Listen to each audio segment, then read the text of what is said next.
Mais si je vais à l'Orient, il n'y est pas. Si je vais à l'Occident, je ne le trouve pas. Est-il occupé au nord? Je ne puis le voir. Se cache-t-il au midi? Je ne puis le découvrir. Il sait néanmoins quelle voie j'ai suivie. Et s'il m'éprouvait, je sortirais pur comme l'or. Mon pied s'est attaché à ses pas.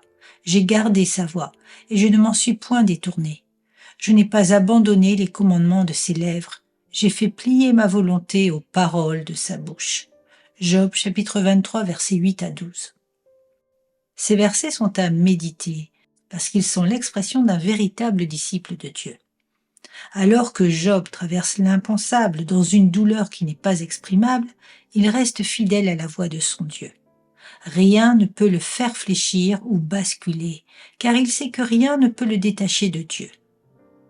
Jésus déclare pour ses brebis dans Jean chapitre 10 verset 28 « Je leur donne la vie éternelle et elles ne périront jamais, et personne ne les ravira de ma main. » Job a une foi qui lui vient du Père céleste, et cette foi ne peut être réduite ou atténuée par les épreuves quelles qu'elles soient.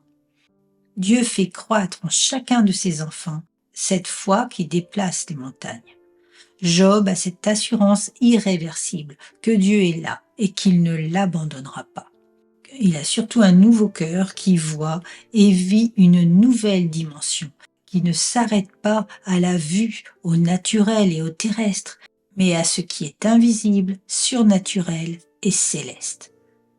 Job nous confirme par son attitude que rien ne pourra jamais nous séparer de Dieu lorsque nous sommes appelés, sauvés, régénérés, justifiés, glorifiés. La parole de Romains 8, des versets 28 à 35, que je vous recommande vivement de méditer, le confirme. Job est un fervent messager de la souveraineté de Dieu. Il ne regarde pas à sa douleur, même si elle est profonde, mais il se tourne sans répit vers Dieu, qui est son soutien et son maître. Rien dans sa vie ne doit être réalisé sans l'approbation de Dieu. Il s'apitoie le temps de l'émotion naturelle, mais très vite, il court vers le Père pour être conduit et éclairé. Job sait que tout concourt au bien de ceux qui adorent le Seigneur. Les circonstances sont sous le contrôle de Dieu, tout comme Abraham lorsqu'il conduit Isaac au mont Moria. Sa force n'est pas en lui, elle est en Dieu. Et pour cela, il avait une discipline que Dieu honorait et qui est décrite dans le verset 1 du chapitre 1 de Job. Il y avait dans le pays d'Uz un homme qui s'appelait Job, et cet homme était intègre et droit. Il craignait Dieu et se détournait du mal. Nous passons tous par des épreuves, mais comment réagissons-nous? Un prédicateur a dit un jour, ce n'est pas l'épreuve qu'il nous faut redouter, c'est notre réaction. Frères et sœurs, bien souvent notre réaction produit bien plus de mal que l'épreuve elle-même. Où en es-tu de ta droiture, de ton obéissance à Dieu, qui sont les garants d'une réaction qui sera en quelque sorte une bénédiction? Les épreuves sont inévitables, mais comment réagis-tu face à elles?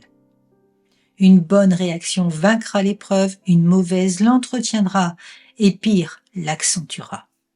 Ne pas pardonner, par exemple, récidiver sans cesse dans nos travers et comportements, être dans un état de découragement permanent, sont des réactions qui ne sont pas en accord avec la parole de Dieu. Veillons à nos réactions, optimisons sans cesse notre communion avec le Seigneur, à travers sa parole, en renonçant à nous-mêmes et avec la repentance. En cela, nous aurons la certitude de plaire à Dieu et de progresser vers le sommet de la montagne sainte.